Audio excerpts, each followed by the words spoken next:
புதுக்கோட்டை மாவட்டம் நமசமுத்திரம் காவல் நிலையத்துக்கு உட்பட்ட பகுதியில் புதுக்கோட்டை வருவாய் கோட்டாட்சியரின் வாகனம் மோதி 2 பேர் சம்பவத்திலே உயிரிழந்திருக்கிறாங்க. இந்த சம்பவம் பெரும் அதிர்ச்சி ஏற்பட்டிருக்கிறது.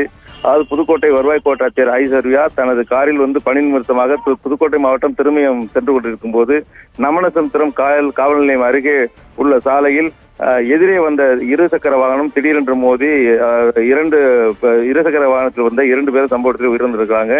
இந்த சம்பவம் குறித்து நமசமுத்திரம் காவல்துறையின் வழக்கு பதிவு செய்து விசாரணை நடத்தியிருக்காங்க. முதல்கட்ட விசாரணையில் அதாவது புதுக்கோட்டையில் இருந்து திருமயம் நோக்கி வருவாய் கோட்டாட்சியர் வாகனம் சென்ற போது எதிரே காரைக்குடி வழியாக வந்த பேருந்தில் பின்புறம் வந்த இருசக்கர வாகனம் மோதி விபத்து ஏற்பட்டிருக்கிறது. அதாவது இந்த இருசக்கர வாகனம் அதாவது ஓவர்டேக் செய்யும் போதுதான் இந்த சம்பவம் நடைபெற்றிருக்கிறதாக முதற்கட்ட விசாரணை தெரிய வந்திருக்கிறது. தொடர்ந்து அதாவது இருவரின் உடல் புதுக்கோட்டை அரசு மருத்துவக் கல்லூரிக்கு பிரேத பரிசோதனைக்கு அனுப்பி வச்சிருக்காங்க. இந்த விபத்து குறித்து நமசமுத்திரம் காவல்துறை தொடர்ந்து விசாரணை நடத்தி வருகின்றனர்.